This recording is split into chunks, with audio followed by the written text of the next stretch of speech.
हम 9 तारीख में मिलेंगे हम राहुल गांधी से हरियाणा में। तो वे हरियाणा में कहीं मिलने का प्लान कर रहे हैं और उसमें हिमाचल में क्या होना चाहिए। हमारा एक आंदोलन छत्तीसगढ़ में 1 साल से भी ज्यादा से चल रहा क्योंकि वहां पे इन्हीं की सरकार है। राजस्थान के विषय पर बातचीत होगी। आगे आने वाले इलेक्शन में ये बात करना चाहते हैं कि किस तरह का हम मैनिफेस्टो अपना बनाए। कोई देखो, यात्रा उनकी कांग्रेस की है और हम सरकार से मिलते हैं और कोई भी अपनी पार्टी को बढ़ाने का काम करता है। हर आदमी अपनी पार्टी को बढ़ा रहा है, वे भी अपने उस पर काम पर लगे हुए हैं और यात्राएं कोई भी निकले, कोई यात्रा खराब नहीं होती। और राहुल गांधी का भी बड़ा योगदान भूमि अधिग्रहण एक्ट में, बहुत बड़ा योगदान इनका रहा है। तो लोग जुड़ रहे हैं क्योंकि हमारे संगठन में जो लोग हैं वो ऐसा नहीं कि किसी एक पार्टी से जुड़े हुए हो, उसमें हर पार्टी की विचारधारा के लोग हैं। तो वो जब इलेक्शन होता है तो सबके साथ में जाते हैं वे। तो सब विचारधारा के लोग हैं और जिनकी विचारधारा है वो रहेंगे यहाँ पे, तो वो लोग जाएंगे। हम 9 तारीख में मिलेंगे हम राहुल गांधी से हरियाणा में। तो वे हरियाणा में कहीं मिलने का प्लान कर रहे हैं और उसमें हिमाचल में क्या होना चाहिए।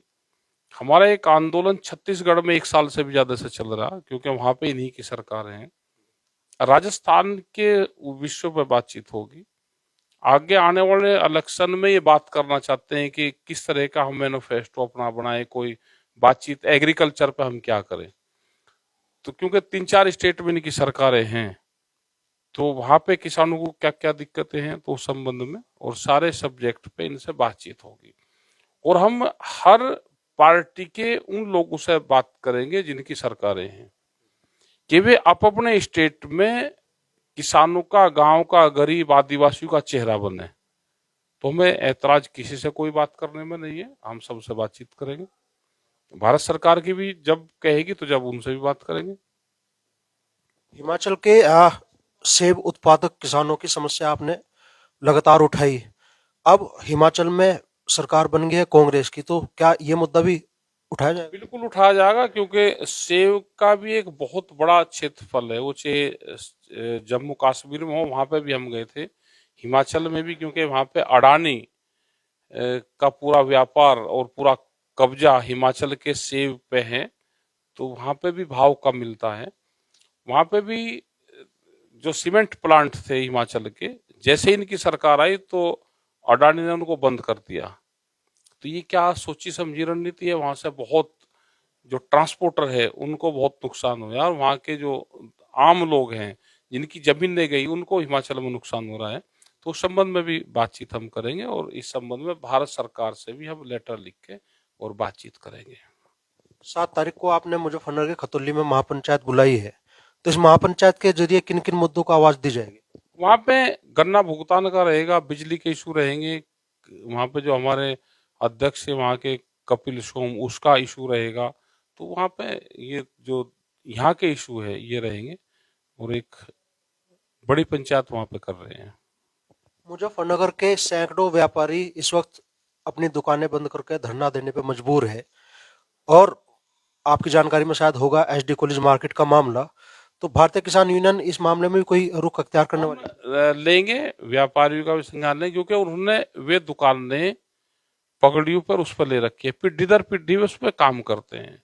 अब है कुछ नहीं, इसमें से एक किस्म से लूटने का वो एजेंडा बना रहे हैं। हम तो कह रहे हैं कि दुकान बनेगी, सरकार को ये दुकान इनके नाम कर देनी चाहिए। जब कब्जा एक किस्म से इनका 40-50 साल से वे लोग वहां पर रह रहे, तो आदमी तो 12 साल का वो नहीं छोड़ता। तो इन्हीं को क्यों छोड़ रहे, इनसे 2-4-5 लाख रुपए लेकर इनके नाम उनका बैनामा कर देना चाहिए।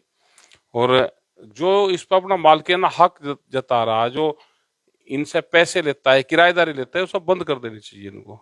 हम इनके साथ में है पूरे। 40-42 साल से एक मुद्दा बिल्कुल प्रशासन ने संज्ञान नहीं लिया। अब अचानक से मान लो चीजें सामने आ रही है और व्यापारी इस टाइम परेशान है अपने रोजी रोटी के लिए। भाई वे व्यापारी कहाँ जाएंगे, वहां पे कई हजार लोग उसके साथ में जुड़े हुए हैं। अब उनको ऐसे तो ये पूरा आधा शहर खाली हो जाएगा, 10 साल या 15 साल जो जिस पे चीज रह जाती है उसमें। और ये तो 40-40-50 साल, क्या डीएम की कोठी किसकी है, एसएसपी की कोठी किसकी है, यहाँ पे बहुत से वे हैं। अगर मेरठ में जाए तो कमिश्नरी किसकी है। तो सब अपना हक जमाते हैं पुरानी इन पे चीजों पे। इनकी एक कमेटी बन जानी चाहिए अलग से, और इनको कुछ पैसे इनसे जमा करवा के और सरकार इसको निहित कर दे, इन्हीं के नाम कर दे, नहीं तो ये झंझट चलता रहेगा। आने वाले दिनों में चौधरी राकेश टिकैत कहाँ कहाँ जा रहे हैं किसानों के साथ, किसानों को जागरूक करने? जा रहे हैं, हरियाणा रहेंगे, मध्य प्रदेश में रहेंगे, महाराष्ट्र रहेंगे, नागपुर में भी प्रोग्राम है, मुल्तई मध्य प्रदेश में है, फिर अपना छत्तीसगढ़ है, उड़ीसा है। तो ये प्रोग्राम सब 1 महीने के अंदर अंदर प्रोग्राम है। इलाहाबाद में अभी रहेगा, कर्नाटक रहेगा, तमिलनाडु, तो उसमें केरल में रहेगा, तमिलनाडु रहेगा, ये सब प्रोग्राम है इसी में।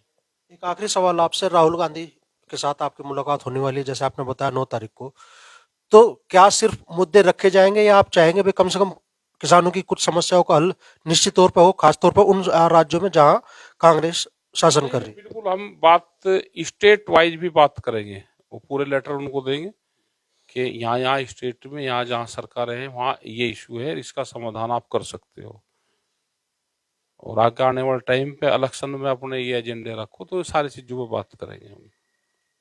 तो ये थे चौधरी राकेश टिकैत, जिन्होंने बताया कि अभी किसी बड़े आंदोलन की रूपरेखा तो तैयार नहीं है, लेकिन लगातार वे पूरे देश में जाकर किसानों को जागरूक करने का काम कर रहे हैं।